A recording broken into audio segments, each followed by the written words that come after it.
Why do kids lose their spark so early in life? And why do so many adults feel like they've lost theirs too? We all remember what it felt like to be curious, playful, imaginative, but somewhere along the way, that spark starts to dim. Life gets louder, expectations get heavier, pressure replaces play. And the world slowly teaches us and our kids to ignore the things that once made us feel alive. But what if that spark isn't gone? What if it's just buried under a story we didn't even realize we were living? Well, today we're talking about why kids and adults lose that spark and what it actually takes to get it back. Welcome to the Wisdom of Wow podcast.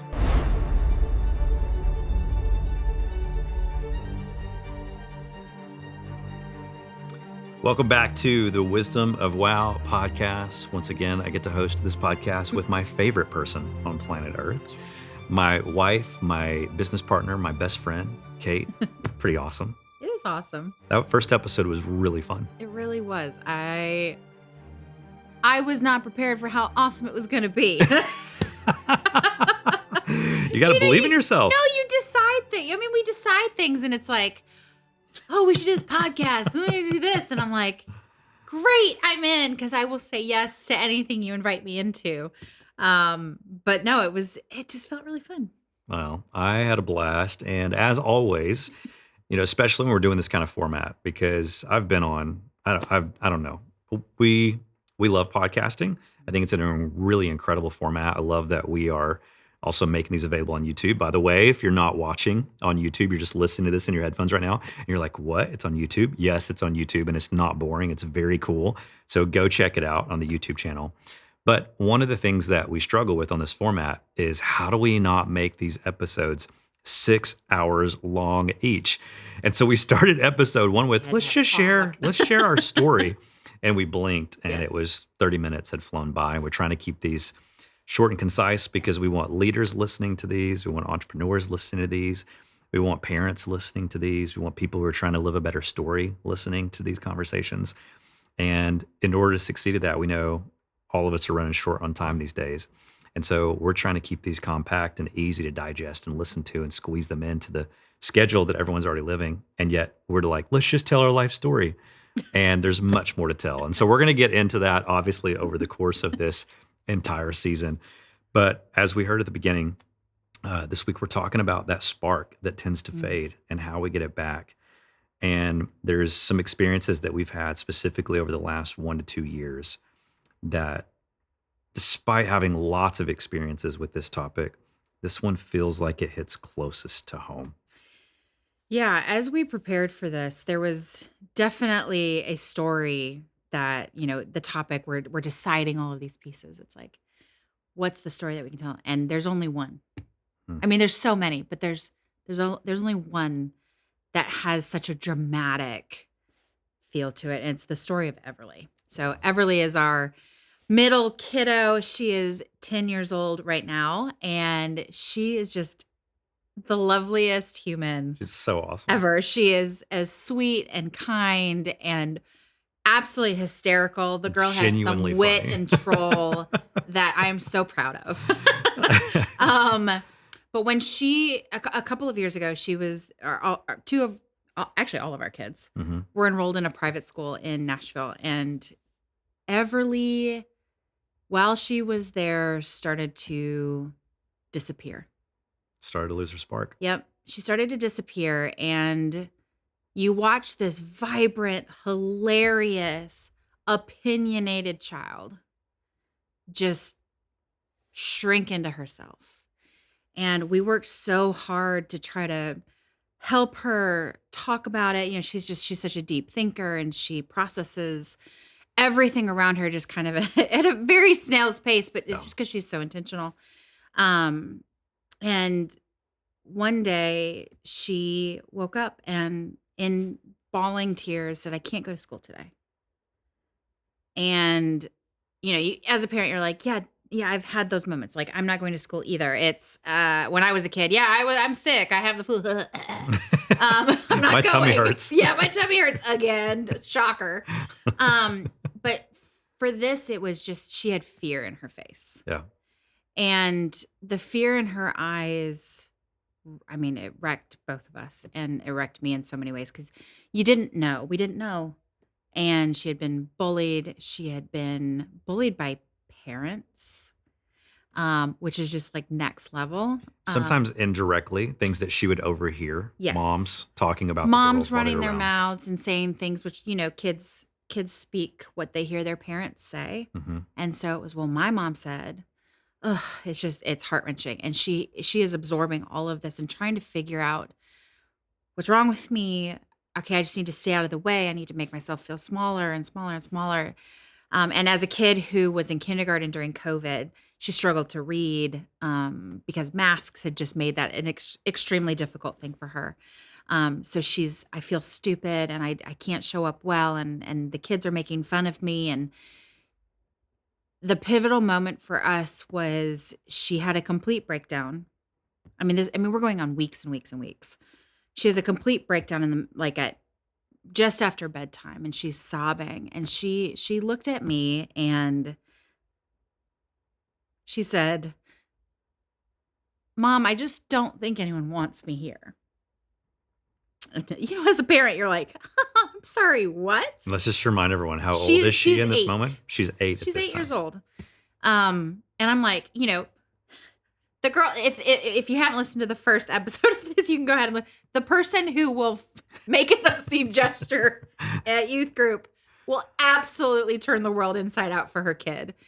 And I sat with her for hours Mhm. trying to help her understand something. So we removed ourselves from the school after, another couple of months. To be clear, this wasn't like a rash, like, oh, let's just, enough is enough. No, Let's go yank them out. we It tried to was fix it. We a worked long really series of hard with months and it. months and months. Yeah. Yeah, we worked really hard with the school counselor. We worked really hard with other parents. And they were helpful. And They were trying to help. they were Yeah. trying so hard, but culturally there's just so many things that were at play that we just couldn't get out of. So we removed ourselves. And in the last 2 years, we've decided to homeschool, which we'll have a conversation about that. We decided to homeschool. Probably more world school for World those who are paying school. attention to all Yeah. the different schooling options We're out there. schooling them, and we had to literally unlearn. Yeah. And the little girl that exists today is a complete 180 of the little girl who would sob the entire way of school, have to be pulled out of the car by her teacher, Mhm. which was one of the only people she trusted. And she just is so witty and so funny and so creative. But it almost crushed it. Yeah. Like, it almost crushed it out of her. Yeah. This is why I called the last book The Wonder Switch. Yeah. Is there's a switch and it's on, and we all come into the world with that wonder switch on. Mhm. Like, wonder is our natural position. You're not born and then have to go find wonder. It just exists. Right. Which is why, if we're talking about something like wonder being a source of wisdom, that whole first episode was talking about how Socrates says that wisdom begins in wonder, then I think there's a type of wisdom that isn't only associated with age. Mm. That there's something about wise 7-year-old Everly before she turned 8 and her wonder started getting wounded by the culture that she was immersed in, Mm-hmm. which is why the school can only do so much, or the leaders at that school can only do so much, because it's not like an individual person problem. Otherwise, the culture could overpower it because the volume of truth could be louder than the lies. But when that exists in the culture, when the problem is systemic, you have to do something a little bit more dramatic to get that spark back. Yeah, which is what, we talked about this in the first episode as well. It's when we choose wonder, Mhm. it is countercultural. Yeah. Everything else says just get in line. Yeah. Just keep to the marching orders. Yeah, sure, you're going to get hurt. Yeah, sure, all these things are going to happen. But it doesn't matter because that's just the way it is. Yeah. And for Everly in that moment, it was really for all three of them, but for her, it was absolutely not. This is going to kill her. Yeah. Because she is being completely chewed up. Yeah. By people who refuse to decide to go the other direction. Sure. And we talk about systemic pieces of this. It's that big, again, it's always been this way. It's always going to be this way. And I remember calling a mom once and going, "Oh my gosh, Everly is horrified. She laughed at a joke and it made this girl feel really bad and she feels terrible and she wanted to call and apologize and mom said, "Oh, girls will be girls." And I was like, "Absolutely not. She feels terrible," which is checking that box of there Mhm. is something else and I can't continue to just turn that away. No, I'm going to show up and go, "No, I'm going to apologize and I'm going to say what I need to say." Yeah. And so I think even that piece is that countercultural. I'm choosing the wisdom of the moment, which is no, we just apologize Mhm. because we hurt somebody, not, oh, don't just brush it off because girls will be girls. 100%. So, And like, this isn't like you guys know, this isn't just with kids, right? Like, you have sometimes just the day to day grind of life, the yeah, responsibilities that can wound our wonder and silence that little voice that says more is possible, right. kicks the magic out of our soul. The spark starts to dim. Sometimes it's expectations from others, and those expectations could be from a source of authority. The expectations could be from yourself that was then connected to a voice from your childhood, cultural pressure that we live in if we're swimming in a culture that isn't filled with wonder. And so then wonder just kind of gets pushed back to the background. But I think in my experience, it is almost always a moment. There's like this, there's wow moments. I think one of the things that I don't talk about often enough, and that we collectively don't talk often enough, is that wow is actually pretty neutral. Wow moments are neutral. They're neither, they don't like have to be good. And yet when we hear a word like wonder or awe, they're associated with this like, whoa, positive, I whatever. saw But fireworks. I went to yeah. Disneyland. I did something amazing. But like we've all been in a Yeah. conversation with someone, be like, you will not believe what she said. And then she said this, and you're like, Whoa. wow. Like, I can't believe that Yeah. she said that. And so we could leave a restaurant going, wow, I'm like in awe of how awful that food was. Right. Right. So awe is the root of the word awful, and it's the root of the word awesome. Awesome. So these wow moments, oftentimes it's just any moment where each one of us can have that spark start to fade, the wonder gets wounded. Or the good news is it can take just a single moment, a single truth that you choose to believe, a single decision that you make to do something different in your life, where you just intentionally start to make space for creativity, where you get curious, and it's amazing what can happen. And we do Yeah. this as adults. I'm Yeah. I was curious if going to, there's a moment that comes to mind for you that what you see reflected in that experience with Everly. You also had a wonder wound oh, that might have absolutely. happened in a single moment.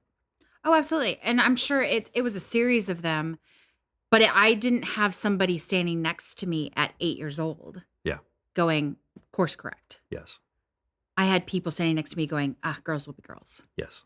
And so it took me until probably my 30s, which I mean, I'm only 32, so it's fine. That's weird. You were 35 in I the was last 35. episode. Now you're 32. I'm Benjamin buttoning this life. Um, yeah, so I had to go, okay, when I show up in a room, sure, I can be a lot of personality. Yeah. I can feel it come off as abrasive or abrupt or direct, which is not, and then it's not a bad thing. Now, for some women, it can come off like a bad thing. Hmm. And I had to learn to harness those things. So it wasn't even that I needed a course correct. It was, hey, it's really okay Yeah. to show up like this. And I'm also thinking about like for you, you became a magician. Yeah. And I'm sure you had plenty of people around you telling you you should, why aren't you being the doctor, the lawyer, the Sure. business owner, the whatever the fancy titling is, because really that's the thing that gets you out of here. No doubt. Um No doubt. like how do you combat choosing the life you chose and all of the naysayers that probably still actually exist? Yeah. I mean, a lot of this just goes back to how do we pursue wisdom? And that's why wisdom begins in wonder, because it questions things, and questions don't feel safe, right? I mean, there's tension in this because, like, if you're listening into this, like, think back when you were a kid. Of course, there were all these voices telling you that's not possible. Of course, there were all these people telling you stop asking questions. Kids ask a zillion questions. And then we're be like, oh Yes. my gosh, stop with all the questions. And so adults are notorious for getting annoyed by the innate curiosity of a kid because the question, and then questions start to feel unsafe, right? Right. And then we don't even allow kids to have the space to ask questions or to explore or to feel wonder. Childhood sparks fade due to screen time is the big one. It's easy to Mhm. pick on, but also like overscheduling, Mhm. the pressure to perform. And I feel it. I'm competitive. I know you're not that competitive, but Yeah, I'm the most competitive I think is I'm super competitive. And so the most. this pressure to perform, right? I've been the dad on the field, been like, Right. okay, just let them enjoy the sport, just let them play. Like they're not trying to pursue some sort of like professional sports career right now. And then as we become adults, it's replaced with burnout, right? Instead of unstructured play, which is totally available to us as adults, Mhm. we go, nah, I got to work a little bit harder. I'm too old for that. Yeah, I'm too this for that. yeah, And instead going, no, we're just going to act like lunatics for the next 10 seconds correct. because you just need to get it out and we need to do these things. Yes. Yeah. Fear of failure starts to kick in, chronic stress. It just starts to stack up, right? And there's actually a lot of neuroscience that supports Right. this. Our prefrontal cortex, as it starts to mature, it's doing what it's supposed to do. It suppresses that spontaneous, like creative imagination that we associate with to try to keep us Mhm. safe. But then these days we're experiencing this dopamine overload. We talk about this all the time with our kids, Yeah. and how, Instant. yeah, everything is instant. Like when I still remember when you and I were dating, we used to go down the street to the local Blockbuster. I still remember where it is. I don't know what Oh that, man, God bless right there on the corner of Blockbuster. 4 and 5 R.I.P. in Eden Prairie. Yes. I don't know what it is now, but we could go to that Caribou next door. Mhm. I would not get a coffee because once again, I I would hate for coffee. sure. I would for sure get coffee. And we would get a Blockbuster tape, but we couldn't walk in and watch or rent the film that was in the movie theater. We had to Right. let it leave the movie theater. Then there was that long, uncomfortable gap until it finally was released on VHS. Then we could rent it, but we couldn't just sit on the couch and press a button. We had to go to the store, rent it, drive it home, pop it in the VCR, right? And so there's this like instantaneous addiction to dopamine that we feel, that you guys feel, and all of that stuff, that extra dopamine, it's reducing our curiosity, it's reducing our intrinsic motivation that is kind of built inside of us. And even creativity tests show this sort of 40-year decline in creative thinking, especially after the age of, I think it's like 10 years old. And so, what do we do with this? I think what we do with it is we have to recognize that there's like a novelty with awe and wonder that activates quite literally neural pathways that are associated with openness and resilience. And if you're listening in, it's easy to go, oh, this is where things get weird and woo woo. It's not woo woo, it's science. Like when I say to you that awe activates neural pathways that are associated with openness and resilience and meaning, that's an actual study from UC Berkeley where researchers are going, okay, when we experience this moment of awe, it is if our brains sort of naturally start to open up. It's extraordinary. Yeah. And so the emotional reality is we have to approach life with the wisdom of wow. We have to start asking deeper questions. And so many times that, hey, stop asking questions, it begins with parents because so many parents, they silently are grieving the loss of their own spark, which is what leads them to take away the sparks of the kids around them. Right. And I think, as we get older, creativity becomes this isolated, you either have it or you don't. Yes. And we give job titles with creativity. Yes. We give, all of these things. Oh, well, that's creative's problem or that's creative's job.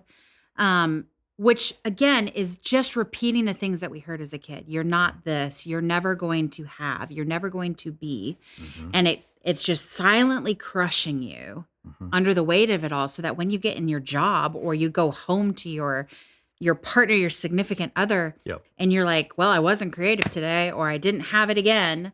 because we haven't even created culturally in our work a space for the understanding that creativity is literally baked into everything. Yes. Yeah, just like an organization has a culture, a family has a culture. Mhm. And so oftentimes families are dwindling or putting out that little spark in the minds of and the hearts of every person that lives under that roof. Yeah. And that's why we have a family motto. It's why we have family values. It's why Mhm. we're pursuing something together as a family on a mission. Have you ever seen the Instagram reels where it's the parents who have taken tinfoil and put it all over the dining room table? And then mom walks out with a bucket of spaghetti sauce and she's like, dump. And the kids are like, what is happening? And then it's the spaghetti goes on top and it's, we're not eating with utensils and we have no napkins. Like, I feel like there are parents out there. There's probably not just parents. There are adults out there who watch this and laugh. Not, I mean, it is humorous, but in this sad kind of way do they laugh because they go, I wish Yes. my parents had done this, or I wish I had been invited, or I was a part of a culture that allowed themselves that sense of freedom to just dump the spaghetti all over the table Yeah. willy-nilly on a Tuesday night. Mm-hmm. Like that is such a simple thing. I see those things all the time and I'm like, "Oh, I'm going to do that someday." But I don't, because in the back of my head I go, the mess, the cleanup, Yeah. the task of it all. Yeah. And instead of just going, "You know what? Screw it. We're doing it. Let's do it." Dump the spaghetti out. Well, sometimes the way to get the spark back is to let wonder be that sort of ignition Yeah. point. Our friends Jeff and Brittany Anderson, they run Mhm. this incredible company called Renala, and Brittany encourages families to have yes days or even yes weeks. Yes, weekends. And I Yeah. think that's what it is. It's like you see the Instagram reel, you see the spaghetti, and you're like, that'd be so cool.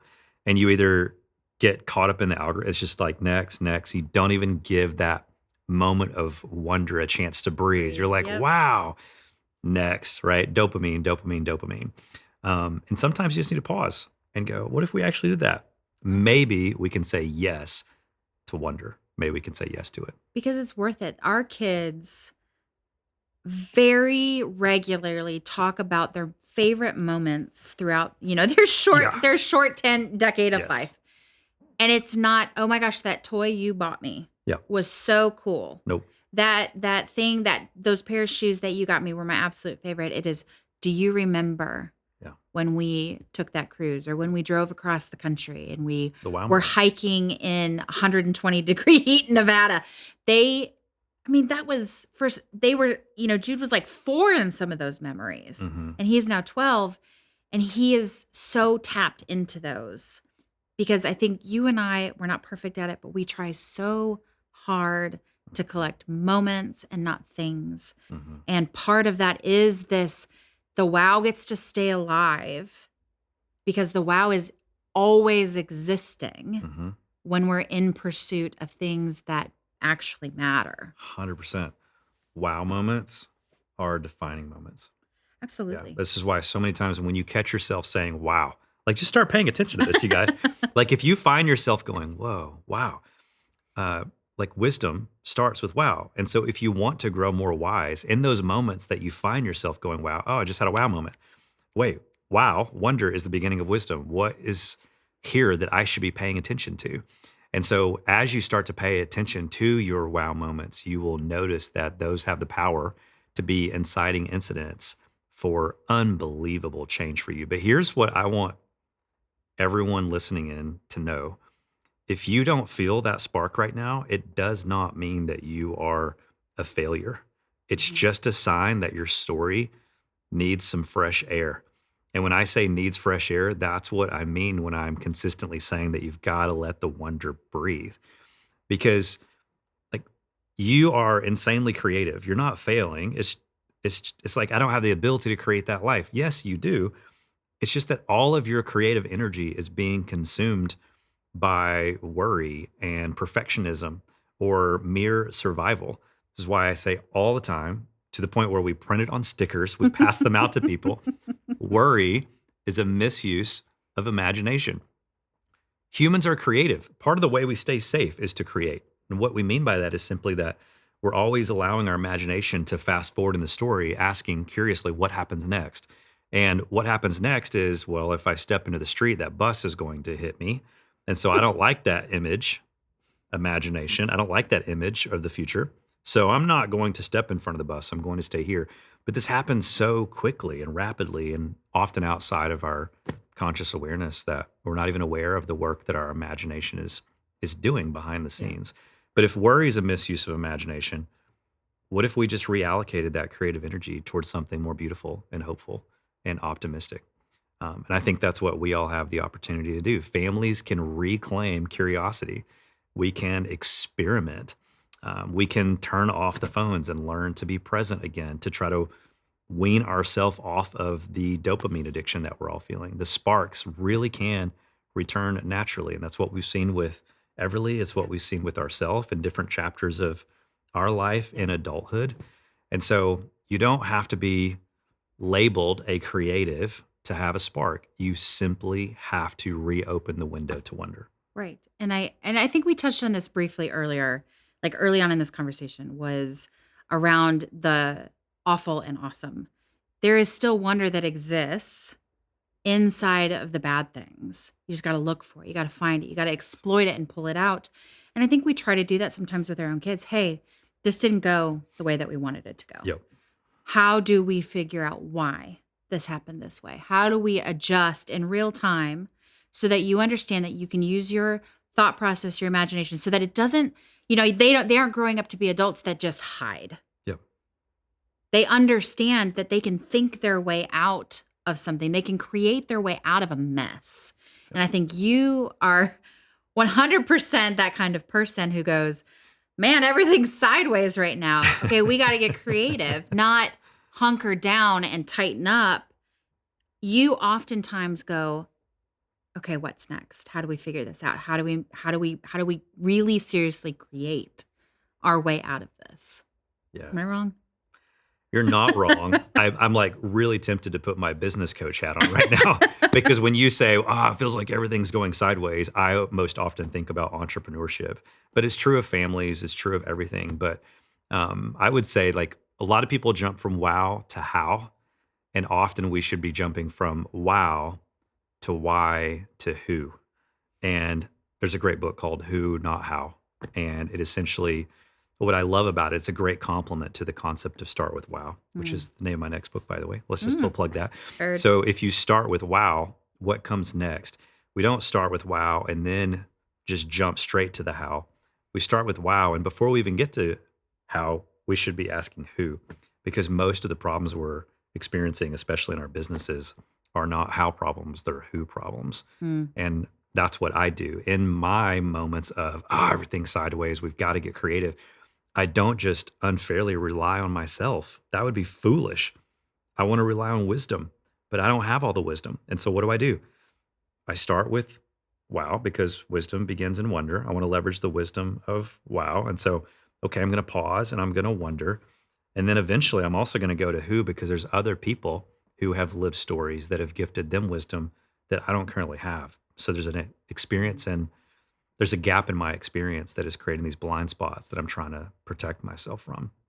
And so, I hope, I was about to say, sorry if we sound like a broken record, but I hope that we start to sound like a broken record because unless you're doing some sort of Wisdom of Wow marathon and you found this podcast like years after we created it, then maybe you're listening to these on a weekly cadence, or maybe you're catching up at a few at a time. But the broken record is this: learn to leverage the wisdom of wow, which doesn't start by demanding answers. It starts by being open to the questions. And so if I were you, I would think back to a moment in your life where you genuinely felt alive. Go back to an age where you genuinely were more curious, especially if you're at some sort of fork in the road. It's like, why do I feel this way? And how did I feel before? And during that time, the spark was alive. What gave me permission to feel the way that I felt? And see if you can name some of the conditions, because if you can name what was different then, that gives you the ability to sort of recreate those same conditions that might lead you to reigniting that same spark inside of you in the first place. Yeah, I think for me, if I think about that question for myself, I'm sure there were plenty of moments when I was a kid that I had that spark, that wonder. Mhm. I don't remember them as clearly. as Mm, I wish that I did, because there were so many alternative moments. But the moment that it all came flooding back was the day Jude was born. mm, And if you take the ability, like, again, I was 30 years old, so I am far removed from my childhood, mhm, but you can't help but see the world through their eyes. Everything is incredible. It's bubbles. mhm, It's their feet. It's the day mhm. they look at, they're like, oh my gosh, I have hands. And they start just going crazy over these things. And you're like, how do I see the world like you see the world? And if you allow yourself, I think that's the key, is you have to allow yourself to smile and laugh and take it all in and go, dang, Mhm. this is incredible. Something as simple as a bath for a newborn is like the most incredible experience Yeah. I've ever walked through. And it's a mundane task for the majority of us.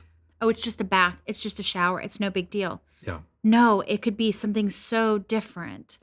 And every single kid that we have had has awakened something new. Yes. Because that's the other piece. It's not just one singular thread of wonder, it is multiple threads of wonder. And Yeah. then they inspire me to find my own in my 100%. own life. That's kind of what I mean by conditions. Yeah. It's like what how do you need to feel? What do you need to believe to be Mm. true in order to even be open to this thing that you're trying to figure out or that you're considering? And if you go back to a previous chapter in your story where you had that spark and ask yourself what was different, you can actually go back and recreate that. It's not difficult to let go and go, okay, what if the instead of me taking a shower, hear me out, when was the last time I felt like the version of myself that I need to rely on right now?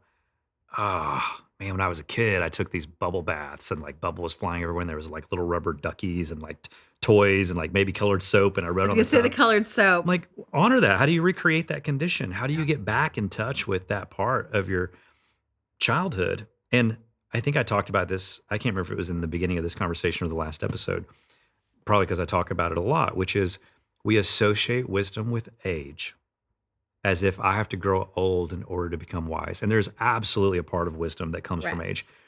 But literally, what you're trying to do right now is get a childlike perspective on the decision that you're trying to make by going back and taking a bubble bath the way you would have when you were 4 or 5. And from that, you will create the environment and the conditions and the identity to be like, you know what I should do? I should actually quit the job and go for it. You know what I should do is I should actually like take the more playful approach to giving the speech or leading the meeting.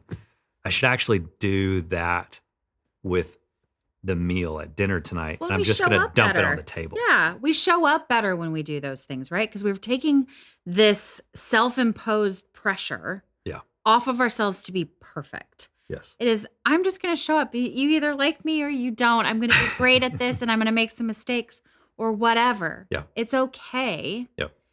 And taking all of that external stuff off, I think, is the thing that I think Completely agree. more adults could absolutely benefit from. Completely agree. Okay. Let's see if we can sort of summarize this and bring this to a close. Things that are coming to mind for me that if I were you, I would be listening in on and exploring. One, the thing that we've continued to keep coming back to already across 2 episodes, wonder is the beginning of wisdom. And wisdom is the thing that leads us to the stuff that makes life most meaningful. And so wisdom is like the cheat code. It's the thing that we're all in pursuit of. It's the thing that it feels like we can never have enough of because it becomes a filter for you to make important decisions. It becomes a filter that you can use to discern when you are being tricked or lied to or deceived, and when you want to figure out what's more true. And so leverage it. It's available to us all because wonder isn't the thing that's reserved for only certain people who live on planet Earth. It's available to us all. It's a human Anybody. experience. And if we can all wonder, that means that we can all grow wise. So if you need a little bit more wisdom, I think that means you're in the right spot. I'm glad that everyone's here. What's coming to mind for you as we wrap up this episode? I mean, I just keep thinking of stories. It's every magic trick and hearing the oh my gosh or the again, just your kids having bubbles. It's Yeah. incredible, but it's all there. It's all there. But you have to choose it. And I think that's where the disconnect is for so many, is just, I can't choose that. I can't choose that because I'm past it. Yeah. If you're still here breathing, wonder is still alive. You just have to claim it as yours. Take it off the shelf, dust it off, and get back to it, because it's more fun that way. Yeah. So go claim it in every aspect of your life. Claim it in your home with your family. Claim it at the office if you go to work every day. Claim it in your company if you're growing a business as an entrepreneur. Claim it in your nonprofit. Claim it with your volunteers that you're serving alongside of. Claim it in every single facet of your life, and watch that little spark of wonder start to have a ripple effect as you grow wise across multiple domains of your life and your world. All right, let's keep wondering together. This is the Wisdom of Wow. Thanks so much for listening. As always, like, subscribe, comment. We need your stuff. I know you hear it all the time and it sounds cliche. You get to the end of the episode and you're like, oh, important part's over. You can just move on. Here's the great news. It didn't cost you a single penny to watch and listen to this podcast. And so if you enjoyed it, just a little simple thing you can do is help us help other people discover this content. And one of the ways that you can do that doesn't cost you anything other than just a few seconds of your time is leave a rating or a review or a comment, in addition to liking and subscribing, or take something that you enjoyed and forward this along to others who you think might enjoy it. Let's spread the word. Let's see if we can start with a simple spark, even with this podcast, and see if we can create a wonder ripple effect across the world. And we can truly all keep wondering together.